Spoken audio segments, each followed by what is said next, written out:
Hey, good afternoon. My name is Shelley Brewer, and I am a branch manager for the Eligibility and Enrollment branch for Department for Medicaid Services. And I don't know who all has joined out of my staff, but I have invited some of my staff to join this PowerPoint meeting. And if you all would please take a moment and introduce yourself. I'll start with Amanda Wainscott. You're number one on the list. Hello, I'm brand new to the team.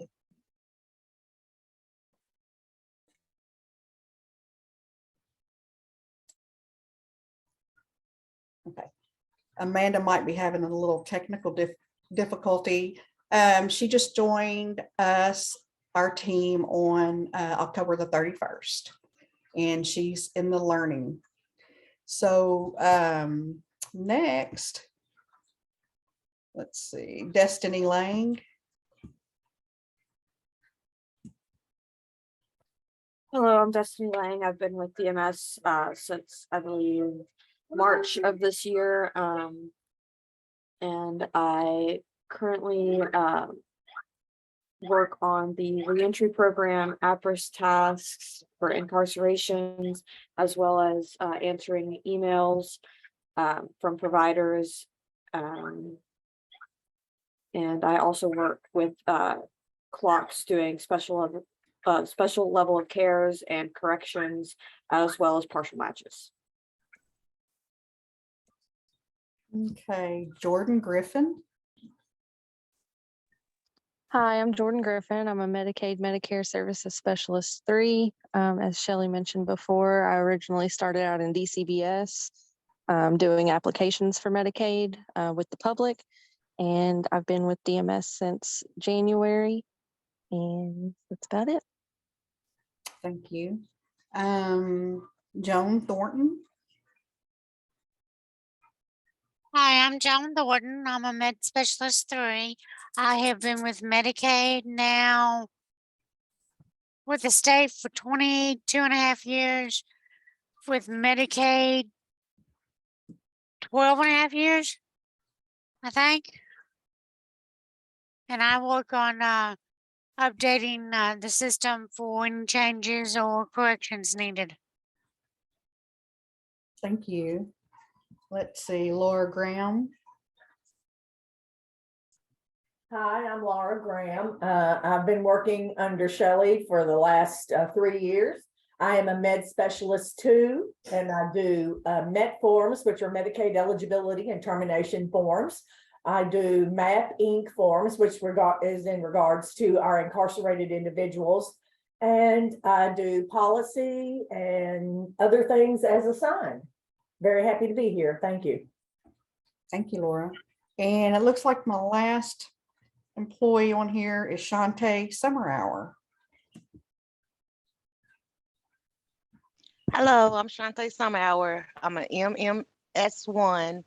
I do ID proofing and anything else they ask me to do. Thank you. Okay, we will get started on the PowerPoint. Let's see here. There we go. Sorry. Okay, so welcome. And this PowerPoint is in regards to Medicaid application and eligibility. Okay, the first is applications and how to apply.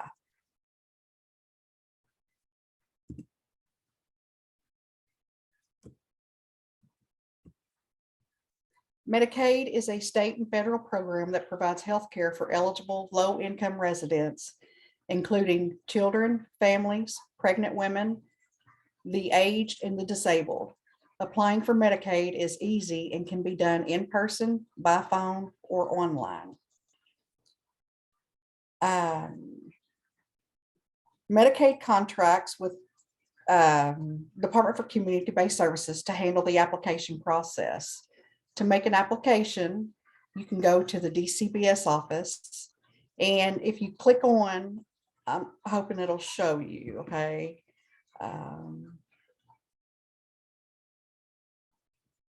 you see my screen okay? No, we're looking at you. Okay. Here we go. So when you click on the DCBS office, it brings up a local office search. And if you put your county in here, like I will select Franklin and put Franklin County in here. It brings up the address for the Franklin County Department of Community-Based Services office.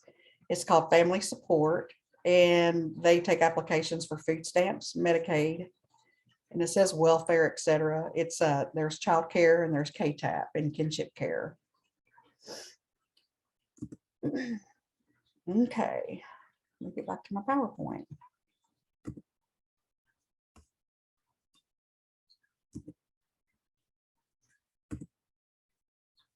Okay.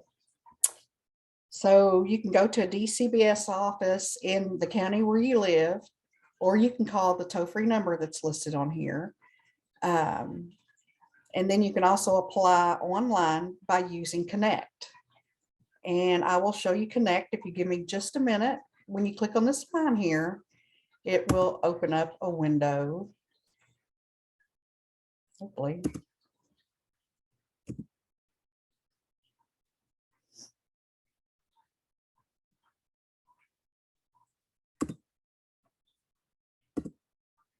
So this is the page where you would sign up for a program, which one of those are being Medicaid. Here's a pre-screening tool you can use. I still suggest if you're interested in applying for Medicaid, by all means use the pre-screening, but I try to stress to, apply anyways. It only takes a few minutes of your time. There's, different types of Medicaid to be received.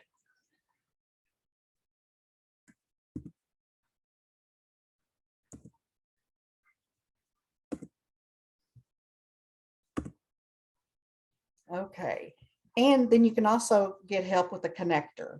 And if I won't open this window, but if you get this after the training and you click on connector, it's going to bring up a list of connectors for the state of Kentucky. And if you had any questions or would like to speak with someone, you can also call DCBS at the same number as you would to apply by phone. I did want to point out, this says you can apply at a DCBS office in the county where you live. You can apply in any county in Kentucky that has a DCBS office. I believe, I'm not sure if all of them take applications in the office. I think during the pandemic, they did shut a few offices down for foot traffic, but that may have changed.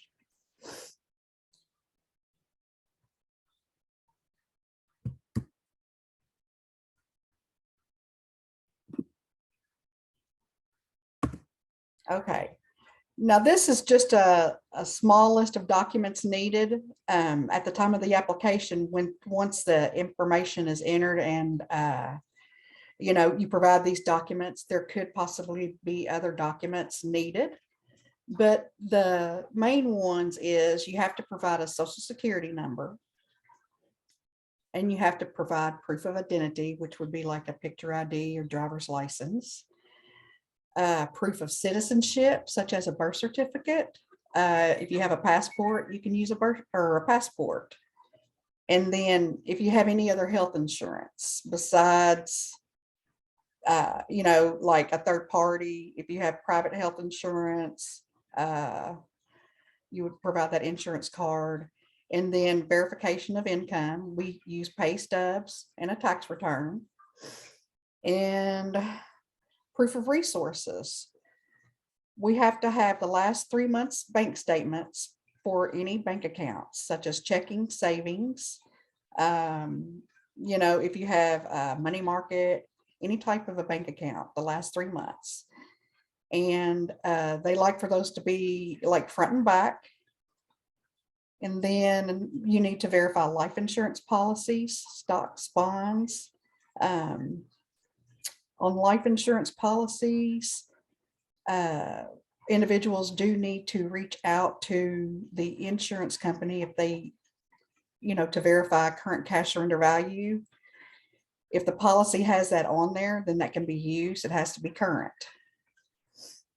Having the required information available at the time of application will likely speed up the application processing.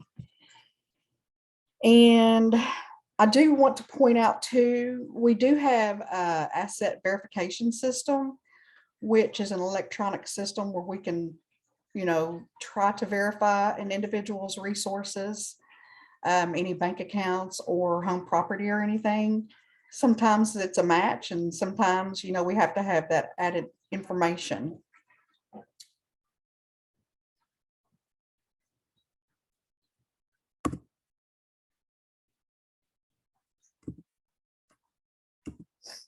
Okay, so the next one we're going to go over is the community spouse, institutionalized spouse definition.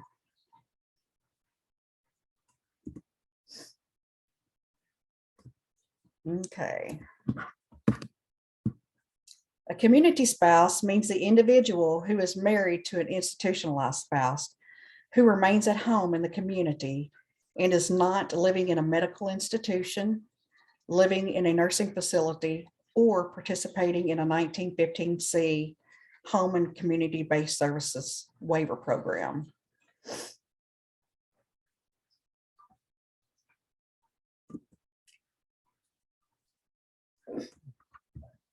Institutionalized spouse means an institutionalized individual who is in a medical institution, intermediate care facility for an individual with an intellectual disability, or nursing facility, or participates in a 1915C home and community-based services waiver program, or is receiving hospice services. Has a spouse who is not an institutionalized individual and is likely to remain institutionalized for at least 30 consecutive days while the community spouse is not receiving hospice services and remains out of a medical institution, nursing facility, intermediate care facility for an individual with an intellectual disability, or the 1915C home and community-based services waiver program.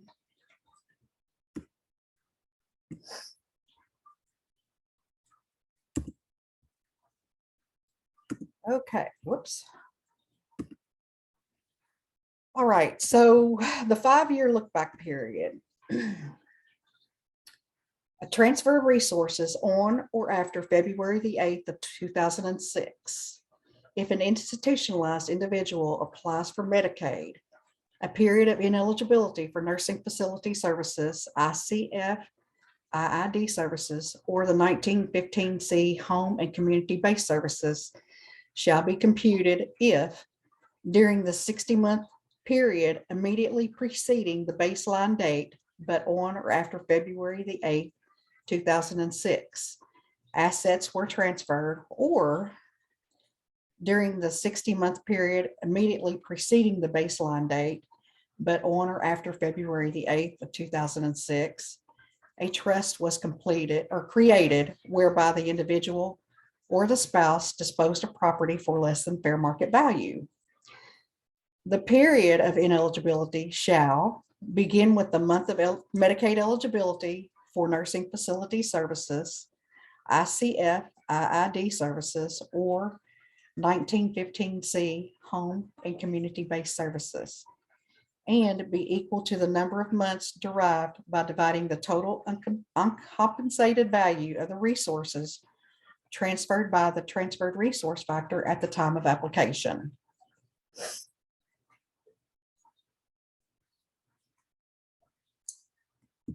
Okay, I know it was a short PowerPoint. I kind of went over what was requested, and I would like to leave the remaining time for question and answers. So I guess, Ms. Terry, if you're ready for people to start the Q&A. And I've lost my PowerPoint. Okay, so now's our opportunity. We have a little one-on-one time with a Medicaid worker. I mean, this is kind of unusual, folks. So now is the time to ask whatever questions. Yeah. Here we go. So does anybody have any questions for Shelley regarding Medicaid? How do you apply? What is a community spouse, mean? That type of thing. I know it's a lot to take in. I know Medicaid can be very intimidating. It can be confusing sometimes. So what is the 1915 program, the 1915C program you're referring to, the community base? That's our first question, Shelley. What is the 1915 program?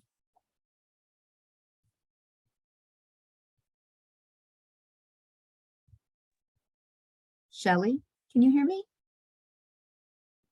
I'm sorry, I was on mute. There you Give go. I me was like, just a wait. second and I will pull this information up, okay? I don't have it handy. I will pull up the 1915C. Okay. And we got a couple of them coming in now. Yes. Okay. All right. So we'll start with the 1915 question and then we will work our way down. There are a few more in the chat box.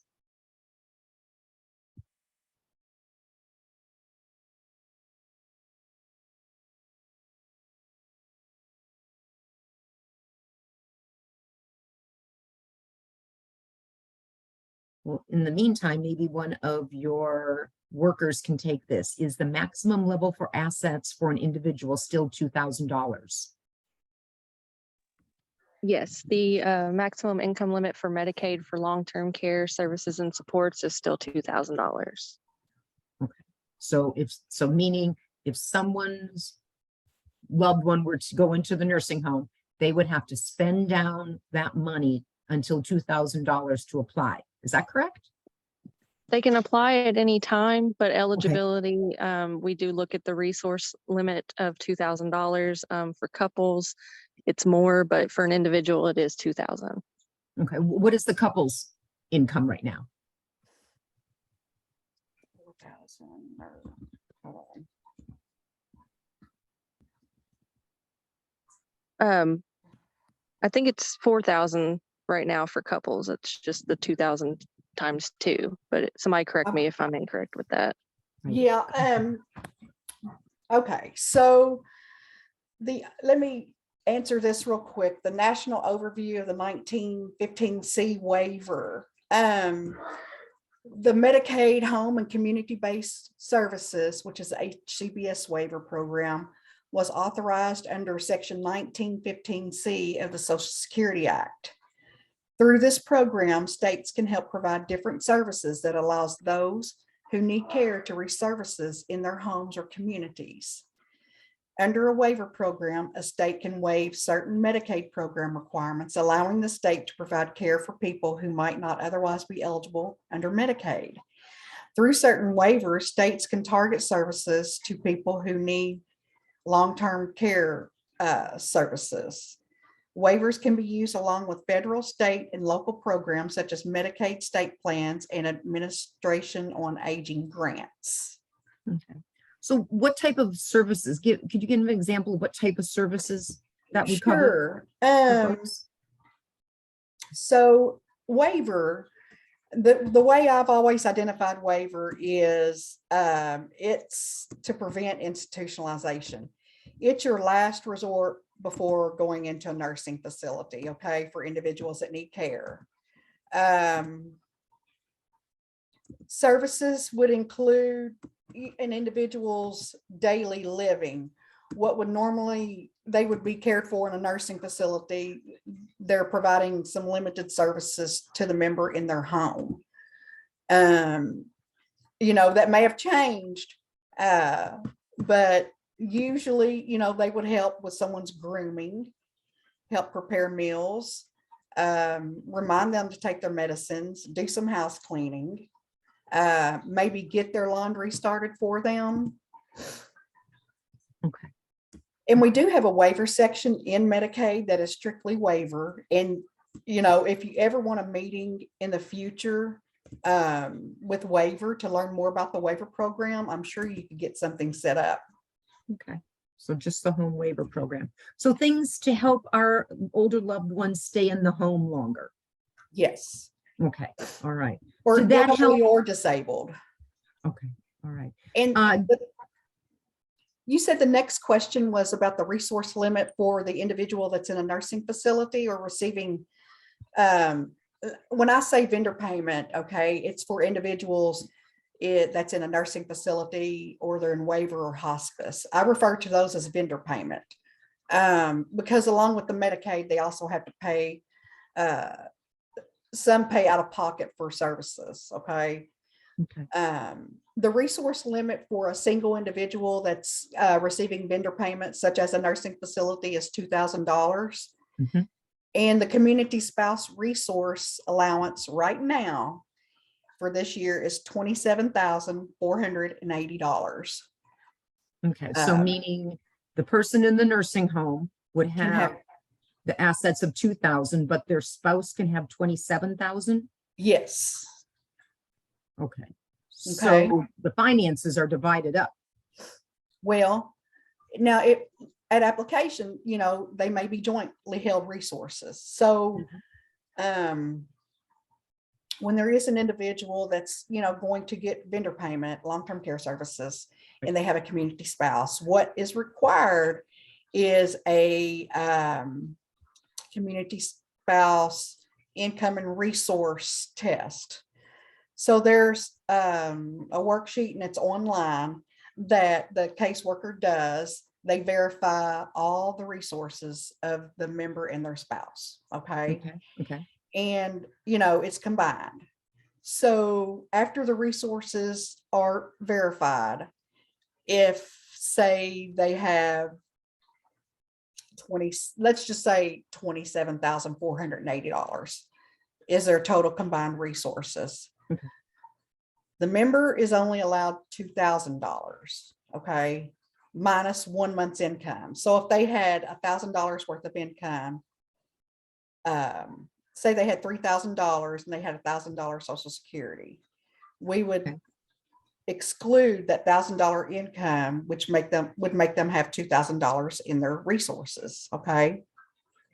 And so the combined resources of the couple was $27,480. So since the member is only allowed $2,000, Mhm. they have 6 months to move the excess resources from the member over to the community spouse, which means, you know, however they wanted to, you know, do those resources, such as take the member's name off the bank account Got it. or open up another bank account for the community spouse. So funds have to be separated. Yes, as long, you know, the member does have to have the 2,000. And it's been years since I've worked in the DCBS office, but I know used to, the system would pop up like a task or a spot check after the 6 months for that to be verified. At that time, you know, the community spouse would get a letter in the mail, you need to verify your resources. And that's when the agency would verify that the resources are allowable. The community spouse has their allowable amount as well as the member. If they don't, Jordan or Destiny, can you please correct me? If they don't, are they ineligible at that time? Or do we allow any other time for them to dispose those resources? They just get that initial 6-month period. Okay, thank you. Okay. And what are different ways to dispose of that? I mean, what are acceptable ways of getting rid of that income? Okay, Those so, assets, I should say. Assets. right. The correct way to dispose resources legally, you know, for Medicaid Mhm. is they need to be spent on the member or the community spouse. You know, they can do updates to the home. You know, whatever, they have to verify, they have to keep a paper trail that it was spent on that member or the community spouse. So They like can't walk-in give them anyway. showers or lift chairs or Correct. things like that. Whatever they would want to spend for themselves. Got it. Okay. It doesn't necessarily have to just be like home improvements. They could buy themselves a TV. They could buy themselves a car even, but it has to be for the member or the community spouse. They can't use it to upgrade their son or daughter's home or buy Right. their son and daughter a house. They have to use it on the member or the community spouse. Got it. Okay. Thank you, Destiny. Good. All right. Can you explain more about the waiver for elderly assistance? Let's see. Do we need to go into that more? Can you? That's the question. Can you explain more about the waiver for elderly assistance? I guess. How do you go about applying for a waiver? How do you know that's the right thing to do versus applying for, you know, nursing home or Well, you know, usually the doctor, I mean, if I'm just going to pull an example, okay? If I had a family member or I had a family member, you know, that was getting ill, older, and maybe forgetful, leaving something on the stove, whatever. Okay. And I voiced my concern to the doctor would usually make the determination if that member needs to be in a waiver type setting, or, you know, they could very well say, well, you know, you might want to be looking into nursing facility. But most of the time I believe it comes from the doctor. I don't think you may, but I don't really think you can just call a waiver program and they'll come out to your house and do the assessment. I think if they do, then they do have to reach out to your doctor to see, you know, what your health is and maybe what the needs and everything are. That's more of the waiver section. I don't want to give wrong information. That's more for our waiver folks to answer. But generally, that's what happens. And then, you know, someone's interested in the waiver, case manager comes out to meet with the member, and they like make a profile of that individual, you know, their needs, and so forth, like, you know, what type of needs they need, if they can even be met at the home. Right. Like if they need somebody just to come in to help them a couple times a day versus 24/7 type thing, then that would Right. be more like have to go to nursing home. Okay. I hope that helped. All right, let's go to the next one. When considering non-community spouse, is the PACE considered institution? Is that in the chat? I'm sorry, you cut Mhm. out. That's in the chat. Yeah. I think it's the fourth one down. Maybe fourth one down, fifth one. When considering non-community spouse, is the PACE program considered institution? So I'm thinking what she's saying is, Oh, the PACE program? yes, yeah, Oh, that's like brand new. to Kentucky, correct? That is, yes. Yes. The PACE And- program is trying to keep them out of the nursing home. Right. So this is a question I would like to take back with me and provide an answer to you, Miss Terry, and then you can send it out to everyone. Okay, I That would good? be happy to do that. Yeah. I have the contact of the outreach coordinator for the PACE Center that I can pass that question along to her and get it back to you, Terry. Okay, that would be great. Okay. I appreciate that. Yeah, no problem. That would be great. Is that okay? Let's see, I'm just seeing who's on. Sure. Great, yes, And okay. you know, I'll also put something out there too. Okay. Okay. For those who don't know what the PACE program is, it's a relatively brand new program, just opened up this fall in Lexington. It's for primarily trying to keep people in the community out of nursing homes who are dual eligible, Medicaid eligible, and it's through the Bluegrass Bluegrass Care Navigators. I don't know why I said community. Bluegrass Care Navigators. So anyhow, if you have any more questions or information on that, I can always, send you in their direction too. All right, let's see. What is our next question coming up? We got a few more. Can you please tell us about transportation services through Medicaid? Okay, I can cut briefly on that. So transportation through Medicaid, it's non-emergency medical transportation. Are you specifically asking this for Medicaid recipients that are in a nursing facility in the waiver program, or are you asking just for anyone? Because it is a little different. Let's see. What we got? In general.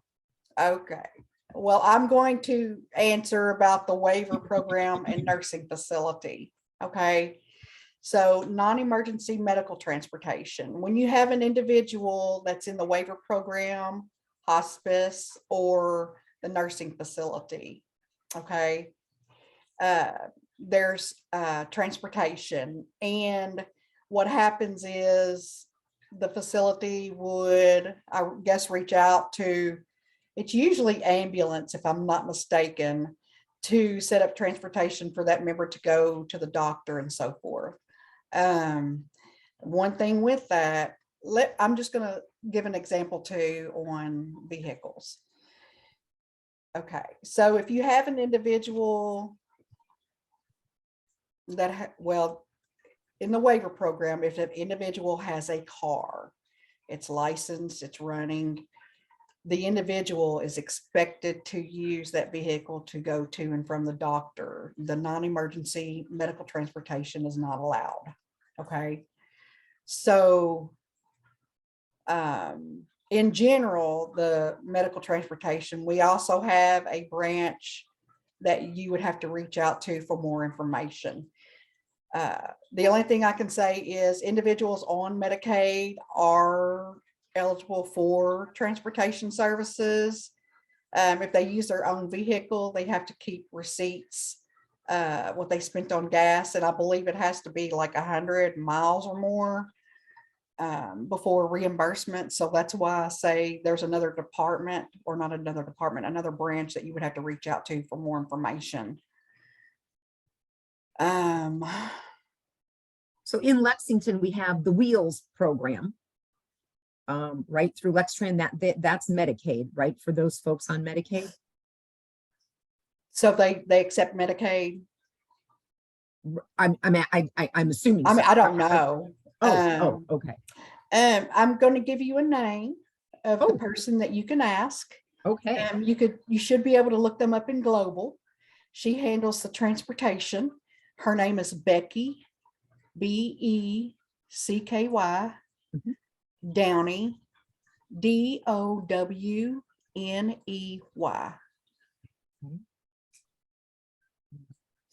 Becky Downey. She's transportation. So does everybody have that name? Everybody copy that name down just for, and I thought I heard that there was always Federated, which was for folks on Medicaid that, and it's through taxis or something like that. Taxis pick you up. And it's paid through for Medicaid. But again, we'll get a hold of Becky. So I just put her name in the chat. oh, okay. Great. All right, let's go on. Can you tell us? Oh, wait, next question. Sorry. Oh, there we go. What is the purpose of looking at 3 months of bank statements?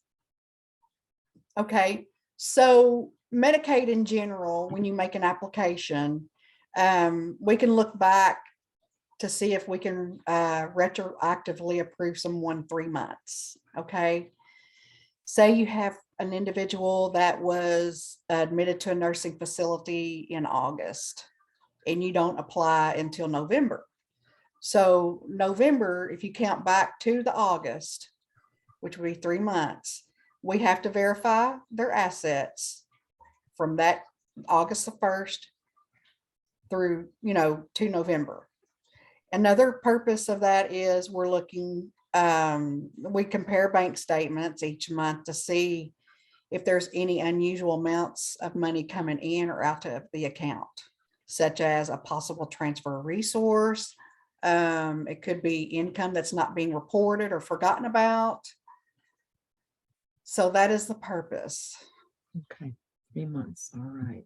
So you're saying that if someone went into a nursing home in August, no, right? Yeah, August, and then Mhm. applied in November for Medicaid, but you went back in the 3 months and you realized, wow, that person could have applied in August, they would get a refund?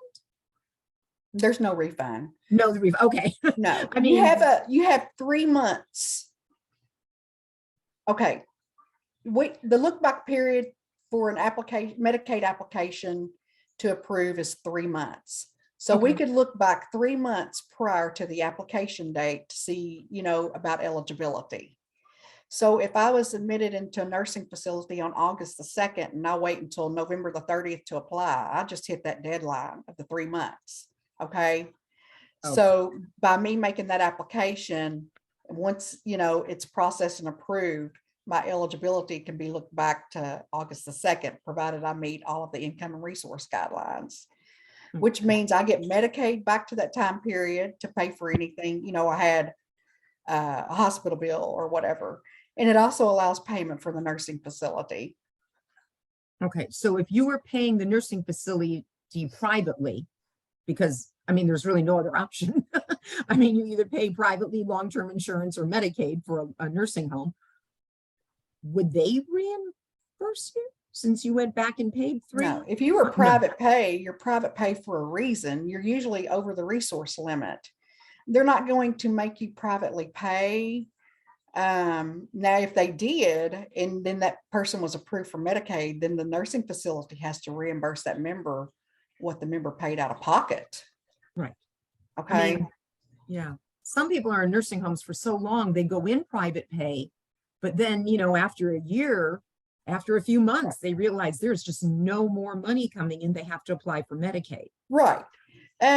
So, that private pay means they had too much in resources to be eligible. They had to spend those resources down in order to, make that Medicaid application and get approved. Right. So now they can apply once the resources have been used up. Well, they can apply anytime, but until those resources are gone, they're not going to be eligible. And we don't hold applications pending for someone to spend down their resources. I mean, they have to spend them down, and, that's when eligibility will be determined. Okay. So for the folks listening, when would be, if you have a family member, your mom is in the nursing home and you've been paying privately for 6-7 months, and you're seeing that things are really running down, when is the best time to apply for Medicaid for them? So that there's not this gap period or whatever. Is that a question? I'm sorry. Yes. When is the best time to apply then? If your mom is in the nursing home and all of a sudden you've been paying privately, and all of a sudden now, things, the resources are going down, and you can see the resources are going down. There's no more money that's going to be able to pay January and February's nursing home bill. When is the best time to apply then to Medicaid? So if I see my mother is going to run out of money and I'm not going to have money to pay for January, right, then I'm going to make that application, in January. I can make it in December, but again, once you verify everything and it's put in the system, if they're still over the resource, basically, I mean, it's going to deny. Okay. But I would apply as soon as I could in January to get that going. Okay. All right. So, oops, next question. I just about jumped. Well, I'm having a hard time jumping through. Here we go. I see regarding a picture ID, is an out-of-state license acceptable if the applicant is physically unable to go to the licensing office? Okay. That's a good Jordan one. or Destiny, could you answer that one? I believe that it doesn't matter if the ID is out of state or not, because for Medicaid purposes, residency is verified with client statement. So it can be an out of state ID. I even think it could potentially be, like you can use I don't know I think you can even use an expired ID. I don't think it matters as long as it's, their face picture on ID. it. Yeah. And their Because name. I knew it didn't change for residency. Yeah. So I think it can be an out-of-state ID. It doesn't matter for that. Yeah, that's correct. Okay. Good. Well, that's good to know for people, right? So the next question is, what about assets? If an individual has less than $2,000 a month in income, okay, that's income, but has a home and furnishings, do they have to deed over the house to go on Medicaid? And deed over their house to who? I'm gonna take a guess and say you guys, but Okay, it says deed over. okay, so number one, assets and income are two different things, okay? So if their income is less than 2,000, or I'm thinking they're thinking assets. So if their assets are less than $2,000 a month and they have a home and furnishings, do they have to deed over their house? No, they don't, okay? You can't deed your house over to anyone. That would be a non-allowable transfer of resource. The house, needs to remain in the name of the member. Let me say, if an individual is institutionalized 6 months or more, the home it's excluded, and then at 6 months it becomes accountable resource. Okay, it's not looked at until their renewal, because a Medicaid recipient has a renewal process yearly after the application. So if they still own the home at the renewal, that home, whatever the fair market value is, becomes accountable asset towards the member. The member then would be basically ineligible due to resources, okay? They do have options on what they can do with that home. Okay, they could sell it at fair market value. If sold at fair market value, then the member goes on to private pay. They lose their Medicaid. They pay all of the money that they sold, where they sold the home. They would pay it towards their nursing facility and any other medical issues, bills, or whatever they had. Okay. They can do that. They can write a letter of intent to go home. Say mom owns a home and you write a letter of intent, say, I, Jane Doe, intend to return home on December 12th, 2023. So that letter of intent would exclude that home, okay, from being counted as a resource. And that's done at every renewal. The only issue with that is if the member passes away, that home is subject to estate recovery, which means when the member passes away, the state can do a recovery of that home to be reimbursed money that they paid out for that member's care. Okay. If the fair market value from PVA is disagreeable, you think it's worth less than what the PVA office has for the value, then the member can get a licensed appraiser to do an appraisal on that home. That can be used versus the PVA amount. The furnishings and everything, getting back to that, Medicaid doesn't really look at how you have to pay for the home or the furnishings. They get a $40 personal needs allowance. And I know $40 is not going to cover your house payment, but that's the $40 personal needs allowance is for the member to do whatever they need to do with, the 40. I'm sorry, if somebody can explain it better, please go right ahead. No, okay. I think that gave a good gist. I think that gave a good understanding of what happens. Thank you. On the next, going in the chat box, if anybody wants to have more information on community-based waiver, you can call the Bluegrass Area Agency on Aging and Independent Living. And Lori put that link in the chat box, so you can check with that. So let's move on. So Social Security and retirement puts them slightly over 2K. some of that is subtracted for nursing home eligibility? That is a question. So, Okay, so are they talking about over the resource limit? Or are they talking about over the special income standard? Because I wanted to hit a little bit on income standard, special income standard as well. okay, I don't know. Who wrote this letter? Donna, if you could explain a little bit more. Did you mean income or resources or assets or whatever?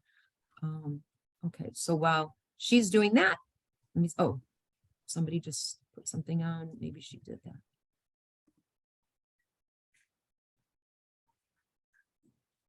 Yes, resource limit. So Okay. that question was in response to the resource limit, the 2K, the resource Okay, amount. I'm getting signed back in real quick here. Sign me out. I can Oops. answer if you want me to. Sure, please do. So when we're looking at an individual's resources and going over their bank statements, their income that gets deposited into the account, we exclude that from their countable resources each month. So if they have $2,000 in resources, but they have $1,000 Social Security, we would only count $1,000 in resources for them. Does that answer the question? Let's see. I don't know. Let me go down and see. The balance of the bank account, we always deduct 1 month's income that's going directly into that account. What's left over is what we would count as the resource. Yes.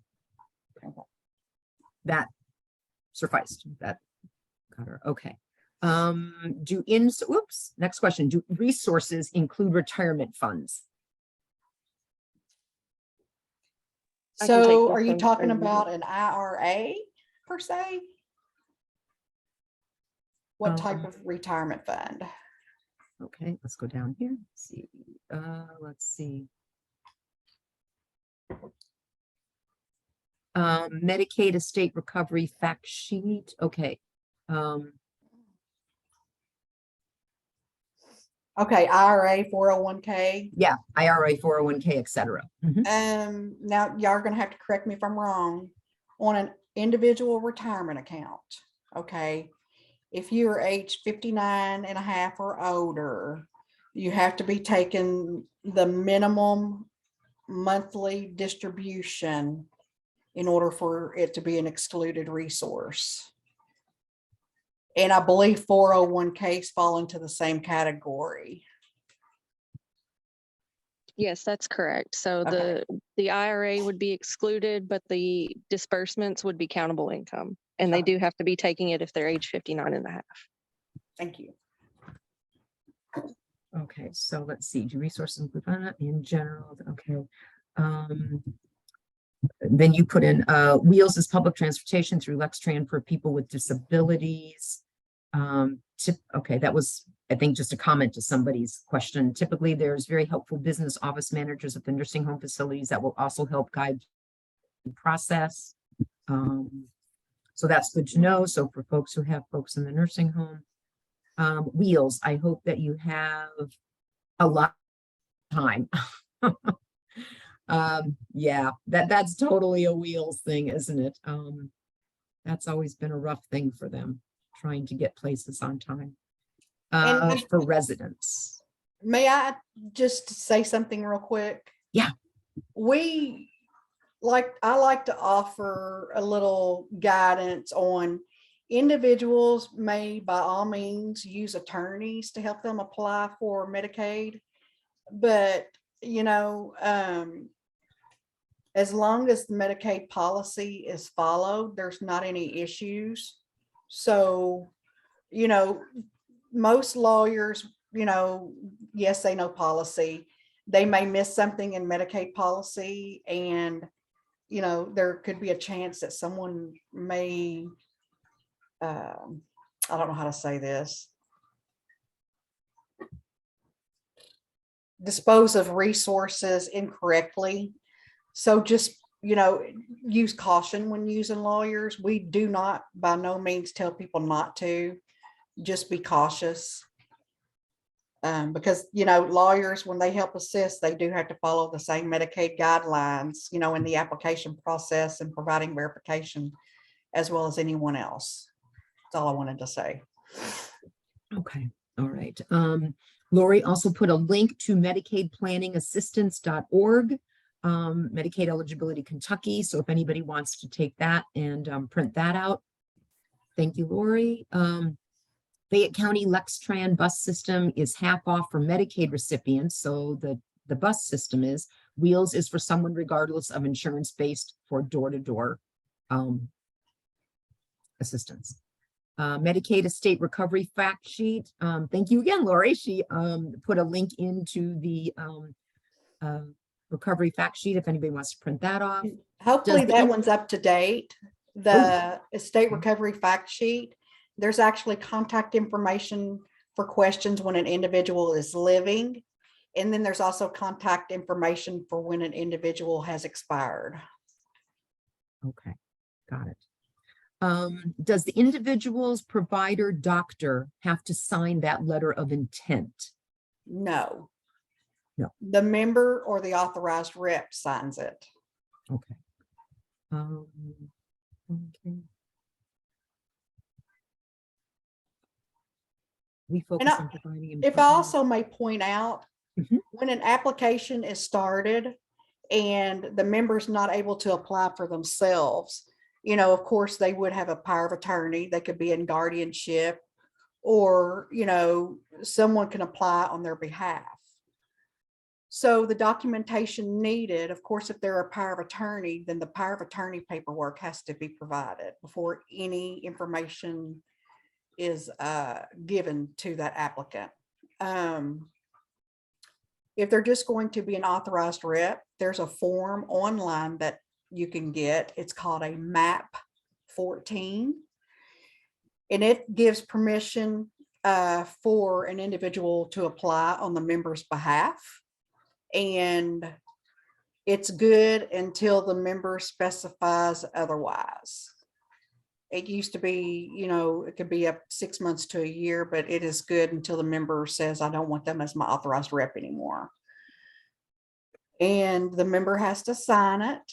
And if the member is unable to sign it, they mark it with an X. Then someone besides the authorized rep can witness that X, that it was from the member. Okay. Okay. It doesn't look like there's any more. Oh, wait, there might be another one. Last question just popped up. Yes, and that usually what those business officers or managers fill out to give them the authorization to go down to the Medicaid office. And we're almost out of time, but I do want to Yeah. share something. And if any of my staff need to jump off, you're more than welcome to. I do want to share just a brief rundown of the special income standard that I was talking about earlier. Mhm. Okay, so a special income standard is, say, when a member is in a nursing facility, the special income standard this year is $2,523. It's 3 times the SSI limit. Okay. So if I was in a nursing facility and applied for Medicaid and I had $3,000 worth of income, I'm over that special income standard. So in that instance, for me to become eligible, I have to apply, or I have to get a qualifying income trust, which is also known as a Miller Trust, started. I can go to my lawyer or I can go to legal aid, but I have to get this QIT drawn up for, you know, the excess income. There is a form out there called a MAP 007 that gives you information on the steps for setting up a QIT. Once the QIT is set up, okay, you usually have, you have the direct deposit in your regular bank account. So with the QIT, you have to set up a new account. And in that account, the income that is in excess of the special income standard goes into that QIT. Okay. And then there are allowable deductions that are, distributions that can be taken out of that QIT. One being, to pay the difference. If, you're paying a patient liability, more than likely you're going to be paying out of both accounts, the patient liability to the nursing facility. Allowable would be private health insurance. Money, the income, or what is it? The community spouse income allowance. So I just wanted to, let you all know that it is common for someone to have excess income, of course, over the $2,500, which is for 2022. And that's what they have to do in order to qualify for Medicaid. Okay. All right. So they can put Sorry, the that was a excess mouthful. into a trust. Yeah. Okay. So they can put the excess into a trust. Is what you're Yes. saying. Setting The up a different trust. QIT. Okay. And look up MAP 007. Yes. All right. All right. Well, we are just about out of time now. Shelley, would you mind, could you share your PowerPoint with us? Someone asked if the PowerPoint would be available. I will email it to you. Great. Great. And then you share it with whoever you like. Okay. Okay. And anybody who's registered for the Lunch and Learn, we will send out the PowerPoint and we'll send out the recorded presentation. How does that sound? All right. Shelley, thank you so much for joining us today. Oh, somebody just popped in. Legal Aid of the Bluegrass can also help with the QIT.